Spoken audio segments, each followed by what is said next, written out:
சுத்தி வளைச்சி பார்க்க போறது என்னன்னா, இப்ப அடுத்ததாக செந்தில் பாலாஜி மீண்டும் சிறைக்கு செல்வாரா அப்படின்ற கேள்வி இருக்கு. ஏற்கனவே அவர் சிறையில இருக்கிறாரு. மந்திரியாக இருக்கும்போது பெயில் கொடுக்க முடியாதுன்னு சொல்றாங்க. ராஜினாமா பண்ணிட்டு அப்புறமா பெயில் வாங்கிட்டு வராரு. வந்தவருக்கு 2வது நாளே மந்திரி பதவியை சூட்டி வைக்கிறாங்க. அது ஏன் அப்படின்னு ஆளுநரும் கேட்கல அப்படின்னு நம்ம பேசிக்கிட்டு இருந்தோம். இந்த கெத்தப்பிலேயே சுத்திக்கிட்டு இருக்கிறாரு. இடி அறிக்கை வெளியே வரட்டும் பார்க்கலாம் அப்படின்னு சொல்றாரு. இப்ப வந்துருச்சு. செந்தில் பாலாஜி என்ன பதில் சொல்லுவாரு? செந்தில் பாலாஜி மீண்டும் சிறைக்கு போவாரு, வாக்குமூலம் கொடுப்பாரு. வாக்குமூலத்தின் அடிப்படையில முதலமைச்சரும் துணை முதலமைச்சரும் பொறுப்பாளர்கள், அவங்க தான் பொறுப்பாளர், சிறைக்கு போவது உறுதி என்பது முதல் கட்ட தகவல். நான் வெறுப்புக்கோ இல்லை மற்ற எதுக்கோ விஷயத்த சொல்லலை. இது 1000 கோடின்றப்போ ஒரு துறையில மட்டும் வயிறே எரியுதில்லை. எத்தனை லட்சம் மக்களுடைய வாழ்வாதாரத்தை கெடுத்து எடுத்த பணம் இது.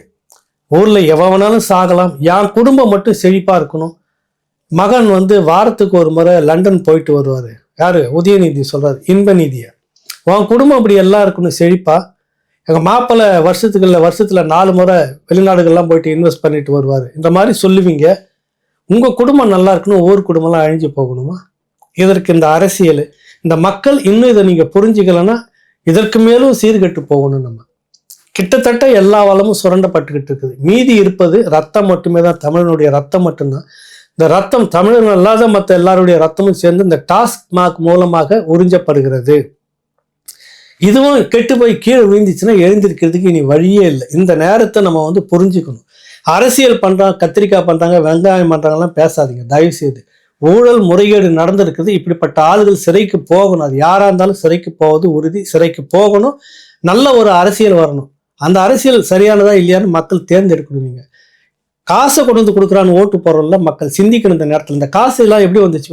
ஏதோ இவங்க அப்பா வீட்டு காசுல இருந்து கொண்டு வந்த மாதிரி, இவங்களுடைய பார்ட்னர் சொத்து வித்து கொண்டு வந்த மாதிரி மக்களுக்கு போய் 20,000 ரூபாய், 30,000 ரூபாய், 5,000 ரூபாய் பட்ஜெட் வச்சு ஒரு ஓட்டுக்கு இவ்வளோன்னு சொல்லி விலை பேசி நன்கொடை உள்ளிட்ட காசெல்லாம் கொடுத்துக்கிட்டு போனாங்களா? எல்லாம் எந்த காசு தெரியுமா? இப்படி திருடன காசு தான். இந்த மாதிரி திருடி ஓட்டுக்கு காசை கொடுத்து ஜெயிச்சு நாற்காலியில் உட்காந்துக்கிட்டு உழைச்சி சிறுக மேலே வந்துக்கிற கட்சியை பார்த்து நீங்க திரள் நீதி கட்சி, மக்கள்கிட்ட பிச்சை எடுக்கிறீங்க, மக்கள்கிட்ட கையேந்துறீங்க.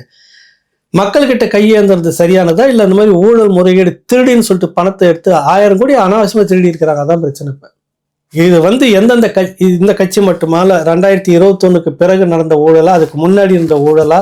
இப்ப கிடைச்சிருக்கிற இந்த நிறுவனங்கள், சாராய ஆலை அதிபர் நிறுவனங்கள்லாம் பார்த்தீங்கன்னா கிட்டத்தட்ட 21க்கு பிறகுதான் அது வலுவா மாட்டுது.